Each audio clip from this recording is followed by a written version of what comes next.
It's called The Change of Life. And recently I spoke with two experts who say women start to get curious about it at a certain age. Let's find out more. I think once women get into their 40s, all of them are inquiring, when is menopause and when am I going to have the change and what symptoms am I going to have and what should I expect? And I like the idea of menopause, or it's almost like puberty for the middle age. So what kind of changes are we expecting during this time that kind of goes in correlation with what someone goes through puberty when they're younger? Correct. So it's a lot of hormone changes that happen in your body. So you get a lot of things that you never got before. So some people start experiencing sweating, hot flashes, changes in emotional state and stuff like that. Some people can't sleep at night, so a lot of insomnia is also a symptom. Just feeling different in general, tired. Vaginal dryness is a big one also, so intercourse becomes a little bit more difficult, and that's why they come to see us, because they're having some of these complaints. And obviously your periods become different, the timing of the periods as well as the quality and the amount, and they start going away little by little. Right. Now, I understand, doctor, that there are different stages of menopause, and I want to break it down for our viewers. So can you talk a little bit about each phase? So I think first thing is the perimenopause, and the perimenopause is the time prior to menopause. So that's premenopause is probably the easiest way to think about it. And as Dr. Salazar suggests, the number one comment that people have is they have changes in their cycles. Their cycles get a little closer together, a little farther apart. They occasionally skip a cycle. Sometimes they'll get 2 cycles in a month, and that's all normal. Often it'll be accompanied by hot flashes, by mood swings. And I think the biggest problem and the number one complaint, especially as you get close to menopause, is sleep deprivation. And so women complain of problems sleeping. And that usually will start a couple years before menopause and last through 1 or 2 years after menopause. And then it's almost 2 or 3 years after menopause, somebody flips a switch and you're able to sleep well again. That's a perk, right? Because we sleep well again.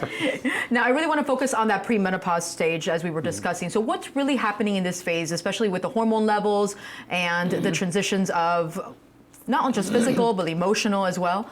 So the ovaries are starting to age, and as the ovaries age, they don't produce hormones as efficiently. So it's like any machine. After a time, it becomes a little rusty, it doesn't come quite as efficient, and so hormones are produced in a pulsatile fashion. So some days there's a lot of hormones, some days there's a little hormones, and what happens is it becomes more and more erratic as the perimenopause comes on.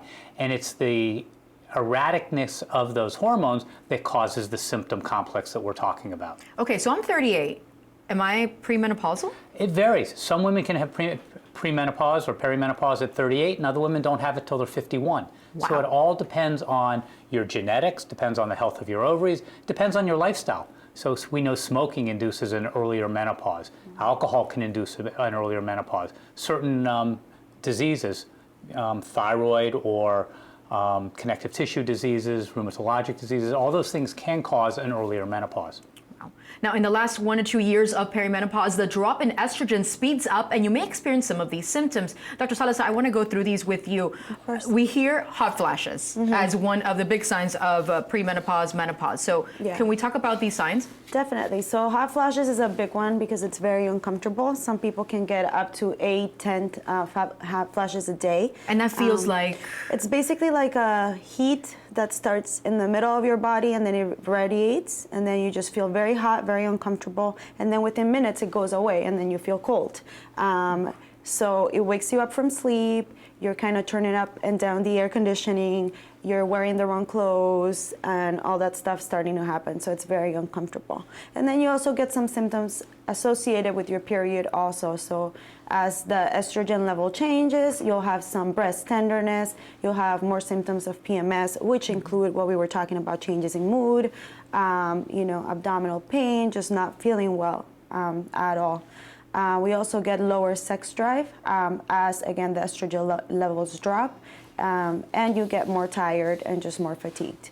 Irregular periods is basically the first sign that we take to see if somebody's perimenopausal or menopausal, but then all those symptoms can happen before that.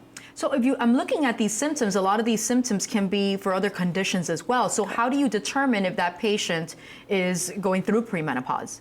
I think we associate it with the changes in the period. Sometimes a lot of people come in and they say, I want to test my hormones, I want to see what's going on.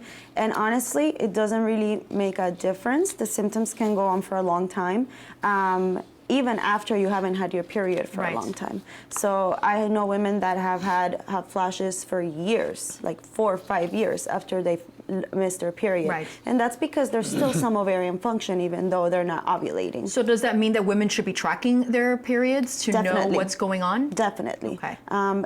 They need to know if their periods are regular and if they become irregular, how often they're coming, if they're missing periods, because it's important for other reasons. Even though we know your period changes with perimenopause, we also need to look and make sure that there's nothing else going on. Right. So we have a list of risk factors here according to the Mayo Clinic. And Dr. Feldman, you said as well that family history is something that needs to be taken a look at, correct? Correct, absolutely. So one of the most sensitive indicators of how old I'm going to be when I have menopause is how old was your mother or your grandmother or your sister when she had menopause. So if you find in a family that a lot of women are having menopause in their late 30s, early 40s, you're at much higher risk. As we see on the graphic here, if you've had chemotherapy for cancer, if you're a smoker, as I mentioned, alcohol, all those can cause an early menopause. Women who've had a hysterectomy, even if they have their ovaries left behind, have an earlier menopause than the women who have their ovaries left inside, their uterus left inside. So is this true that even though you may be going through premenopause or even menopause, there's a chance that you can still get pregnant?